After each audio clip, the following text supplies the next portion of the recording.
नमस्कार दोस्तों, मैं Bharat Kumar Thanvi voice modulation training institute and voice modulation training dot com से। और आज पहला डबिंग का सेशन था हमारी स्टूडेंट इंदुमती झा, जो पहले तो ऑनलाइन कोर्स इन्होंने किया, अब लास्ट के कुछ सेशंस इनके स्टूडियो में हम ले रहे हैं वॉइस सैंपल बनाने के लिए और स्टूडियो एक्सपीरियंस के लिए। सो देखते हैं, आज इनका फर्स्ट सेशन था डबिंग का, है ना, लिप्स मैच करना, लिपसिंग डबिंग जिसे हम कहते हैं। सो कैसा था आपका एक्सपीरियंस, क्या सीखा आपने? सर, ये बिल्कुल मेरे लिए बहुत नया एक्सपीरियंस था। ये मेरी पहली डबिंग सेशन थी और इसमें मैंने पहली चीज तो ये सीखी कि जिस तरह से एक्टिंग में आपको इमोशंस बहुत ज्यादा जरूरी होते हैं, वैसे ही डबिंग में भी आपको पूरे इमोशंस के साथ आपको लिप सिंकिंग करनी होती है। लिप सिंकिंग भी मैच करना है, बॉडी लैंग्वेज भी मैच करना है और जो इमोशन है उसको भी पूरी तरह से अपनी आवाज में भर के फिर वो आपको निकालनी है। तो ये मेरे लिए बहुत यस दोस्तों, इन्होंने बहुत एक अच्छी बात बोली कि जैसे एक एक्टर परफॉर्म करता है वैसे एक्टर की तरह ही परफॉर्म करना होता है डबिंग में। क्योंकि ऐसे लोगों को लगता है कि डबिंग मतलब सिर्फ लिप्स को मैच कर लेना या थोड़ी आवाज को मैच कर लेना कैरेक्टर के हिसाब से, लेकिन वैसा नहीं होता है। That is just I would say 20-30% of the story.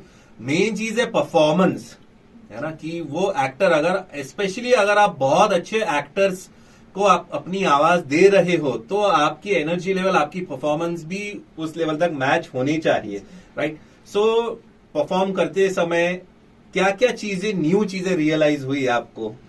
New चीजें रियलाइज करने में मुझे पहले तो न्यू चीजें नहीं, न्यू चीजें, यस। न्यू चीजें रियलाइज करते टाइम मुझे लगा सबसे पहले तो वॉइस मॉड्यूलेशन का आपको पूरा ध्यान रखना है। जितनी अच्छी आपकी वॉइस मॉड्यूलेशन होगी उतने ज्यादा आप सिचुएशन में ज्यादा नहीं ज्यादा उतने ज्यादा आप सिचुएशन में एंड कैरेक्टर में जा पाएंगे। और दूसरी चीज है इमोशन, सबसे ज्यादा जरूरी है आपको अपनी वॉइस को उस इमोशन के साथ ढालना। ये मेरे लिए बहुत नई चीज थी। यस। और जब आप स्टूडियो में आना आपने शुरू किया तो फर्स्ट एक्सपीरियंस कैसा रहा स्टूडियो का?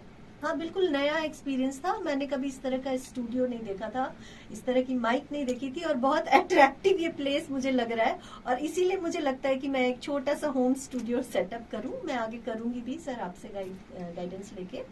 तो बिल्कुल ये अलग था और लग रहा था कि मैं सच में फिल्म इंडस्ट्री के एक छोटे से पार्ट में जी रही हूँ। इसको कैसे डबिंग हो रही है, कैसे वॉइस का रिकॉर्डिंग हो रही है, सब। यस।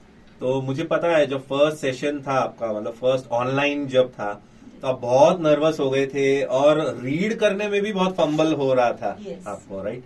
सो अब आपको कैसा लग रहा है इतने सारे सेशंस करने के बाद मेरे साथ या अलग ट्रेनर्स के साथ? तो अभी क्या लग रहा है आपको? अभी मुझे ऐसा लग रहा है, मतलब मेरी प्रोनाउंसिएशन बहुत अच्छी हो गई है। हाँ, ये प्रोनाउंसिएशन होता है, ठीक है। मेरी प्रोनाउंसिएशन बहुत अच्छी हो गई है, मेरी आवाज में ठहराव बहुत अच्छा हो गया, मेरी वॉइस क्वालिटी बहुत बेटर हो गई है, मेरा जो रीडिंग की क्वालिटी वो बहुत अच्छी हो गई है।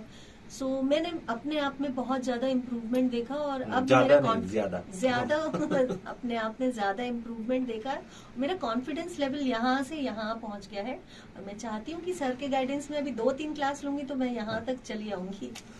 यस। सो लेकिन एक चीज है कि हाँ, और प्रैक्टिस कीजिए आप, है ना। तो और प्रैक्टिस करने से और बहुत सारी चीजें, जैसे आपने देखा होगा कि ह्यूमन इमोशंस जो है, खास करके डबिंग में आपने देखा कि लोगों को लगता है कि सिर्फ हंसना, रोना, मतलब 6-7 टाइप के इमोशन है, गुस्सा करना, लेकिन छोटी छोटी बारीकियां जो होती है ना, कि जो एक्टर जो वो इमोशन एक्सप्रेशन देता है वैसे ही मैच करना, है ना। तो वो चीज जो है उस पर बहुत मेहनत करनी है सभी को, ऐसा नहीं कि सिर्फ आपको, हमें भी आज भी मेहनत करनी है, ठीक है। और जाते जाते आप क्या कहना चाहेंगे जो लोग ये फर्स्ट टाइम देख रहे हैं या जो लोग सोच रहे हैं वॉइस ओवर डबिंग के बारे में या ट्रेनिंग लेने के बारे में, तो क्या आप उन्हें कहना चाहोगी? वॉइस ओवर डबिंग अपने आप में एक बहुत बड़ी इंडस्ट्री है, इसमें बहुत स्कोप है और जितनी ज्यादा आप मेहनत करेंगे आप उतना ज्यादा आपकी पर्सनैलिटी में भी इम्प्रूवमेंट आएगा और आप इस एरिया में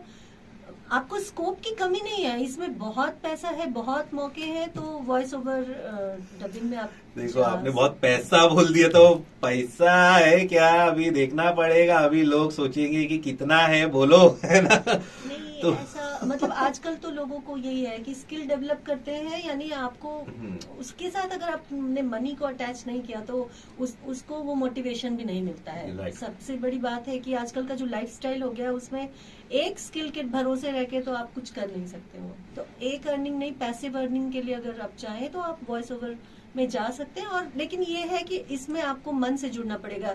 इट इज लाइक सिंगिंग, बहुत acting, it is like singing, it is like acting. तो इसमें सबका मिक्सचर है, आपको सब कुछ थोड़ा थोड़ा आना चाहिए और मन से अगर आप करेंगे तो इसमें बहुत आगे जाया जा सकता है। और भरत सर के लिए मैं ये कहूंगी कि इन्होंने मुझे छोटी छोटी बारीक चीजें जो सिखाई, तो इनके गाइडेंस के बिना मैं इतनी कॉन्फिडेंट और इतना इम्प्रूवमेंट मुझ में नहीं आती। नहीं, इनकी भी बहुत मेहनत है। Thank you so much. So दोस्तों, अगर आपको भी इंटरेस्ट है इस तरह की कोई ट्रेनिंग में, सो डायरेक्टली आप हमें कांटेक्ट कर सकते हैं। Thank you so much and bye bye.